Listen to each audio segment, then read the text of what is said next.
ఒరే పనిగా, ఈ ఇంటి కోసం, ఈ బిజినెస్ కోసం ఎంతగా ఆలోచిస్తున్నావురా?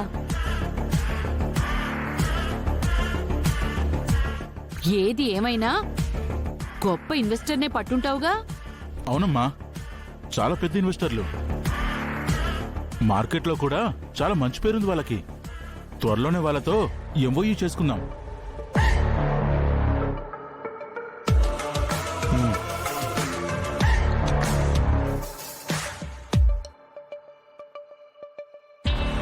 ఏంటో వీళ్ళు ఏదేదో మాట్లాడుకుంటున్నారు. నాకైతే ఏమీ బుర్రకెక్కలేదు. సర్లే, తర్వాత చూద్దాం.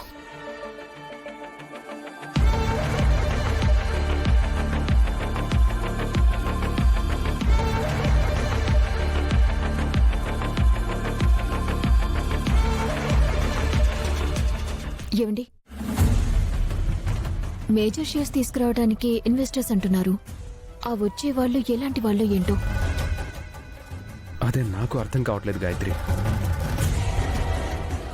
ఈ ఫణిగాడు ఏం చేయబోతున్నాడో అసలేం అర్థం కావట్లేదు. అది కాదండి, అసలు బామ్మ వాయిస్ మెసేజ్ ఫనికి మాత్రమే పంపించడం ఏంటి?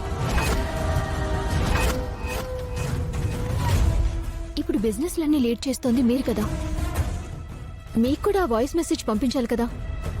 అదే నాకు అర్థం కావట్లేదు. ఆనంద్, ఈ విషయం అత్తయ్యని అడుగుదాం. ఒకసారి అత్తయ్యకి ఫోన్ చేయి.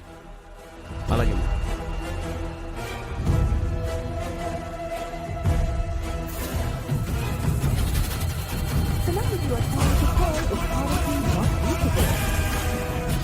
నానమ్మ ఫోన్ నాట్ రీచబుల్ అని వస్తుంది. ఇంకోసారి ట్రై చేస్తాను.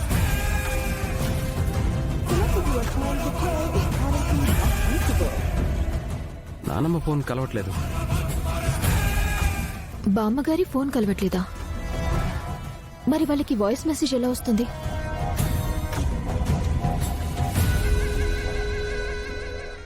ఆ విషయం నానమ్మనే అడగాలి. అత్తయ్యతో మాట్లాడిన తర్వాతే ఆ ఇన్వెస్టర్ విషయం తేలుద్దాం. అలాగే మా. అవును సార్, మీకు షేర్ మాత్రం వచ్చేస్తుంది. దాంతో బాలకృష్ణ గ్రూప్ ఆఫ్ కంపెనీస్ లో హైయెస్ట్ షేర్ మీదే అవుతుంది.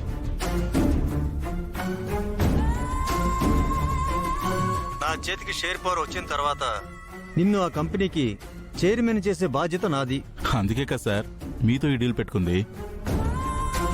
అలాగే ఆ షేర్ తాలూకా అమౌంట్ కూడా మా పేరు మీదకి ట్రాన్స్ఫర్ అవగానే కంపెనీకి బదిలీ చేయాల్సి ఉంటుంది. అమౌంట్ దేముంది, షేర్స్ మా పేరుకు రాగానే యాజ్ పర్ ప్రొసీజర్ మేము డబ్బులు సెండ్ చేసేస్తాం. No issue. Thank you sir. రేపే షేర్ ట్రాన్స్ఫర్ డాక్యుమెంట్స్ మీద మా వాళ్ళందరి చేత సంతకం పెట్టిస్తాను.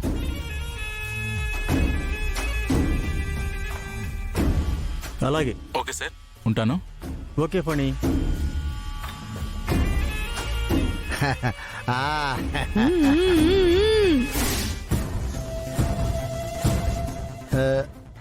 అది కాదురా, షేర్స్ అన్ని వాడికి ఇచ్చిన తర్వాత అతడు నిన్ను కంపెనీకి చైర్మన్ చేస్తాడంటావా?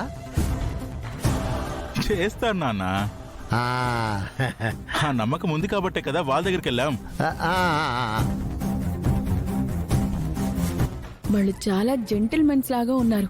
వాళ్ళ బిజినెస్ కూడా పెద్ద బిజినెస్. వాళ్ళ సపోర్ట్ కూడా మన ఫణికే ఉంది. ఊరుకో బుస్సు, నువ్వు జనాల్ని నమ్మవని అంత పెద్దవాళ్ళని కూడా అనుమానిస్తావా?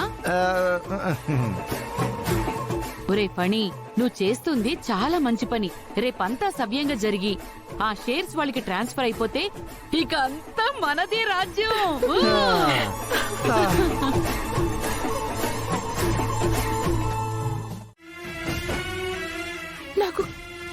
నాకు కలొచ్చిందిరా.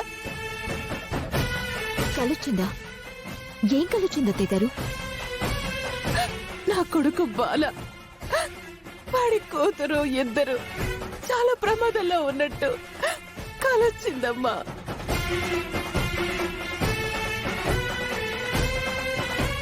నా కొడుకు ఎక్కడున్నాడో నాకు తెలీదు. అసలు ఏ పరిస్థితుల్లో ఉన్నాడో నాకు తెలీదు. అయినా నాకు ఇలాంటి కళ రావడం ఏంటమ్మా?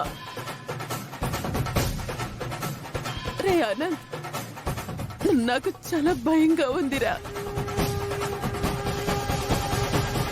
బాల బాలకి ఏం ప్రమాదం జరగబోతుందో ఏంటో. వాడి కూతురుతో వాడు ఎన్ని తంటాలు పడుతున్నాడు ఏంటో.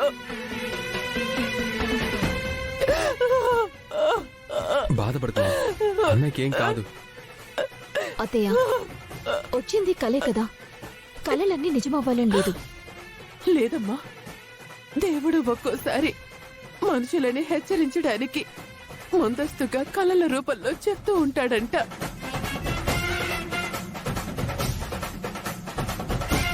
అలా నా కొడుక్కి ఏదో ప్రమాదం జరగబోతుందని కల ద్వారా హెచ్చరిస్తున్నాడేమో. అత్తయ్య గారు, మీరు బాధపడకండి. బాధపడకుండా ఎలా ఉంటానమ్మా? నా కొడుకుని చూడక సంవత్సరాలవుతుంది. అమ్మా, నీ కొడుకు నీ కళ్ళ ముందే ఉన్నాడమ్మా. వాడు మాకు దూరంగా ఎందుకు వెళ్ళాడో తెలీదు. కన్న తల్లిని, తోడబుట్టిన వాళ్ళని వదులుకొని వాడు వాడి కూతురు దూరంగా ఎందుకుంటున్నారో తెలీదు. అమ్మా, నీ కొడుకు నీ మనవరాలు ఎక్కడో ఉండట్లేదు, మన ఇంట్లోనే ఉంటున్నావు. నువ్వు బాధపడకమ్మా. నా కొడుకు నా పక్కన ఉంటే నాకెంతో ధైర్యంగా ఉండేది. మా బాల బాగున్నప్పుడు ఈ ఇంట్లో ఎలాంటి డిస్టర్బెన్స్లు లేవు. ఎవరో వాడి నిర్ణయానికి ఎదురు చెప్పేవారే కాదు. అలాంటిది నా బాల లేని ఇల్లు ఇప్పుడు ఎలా ఉందో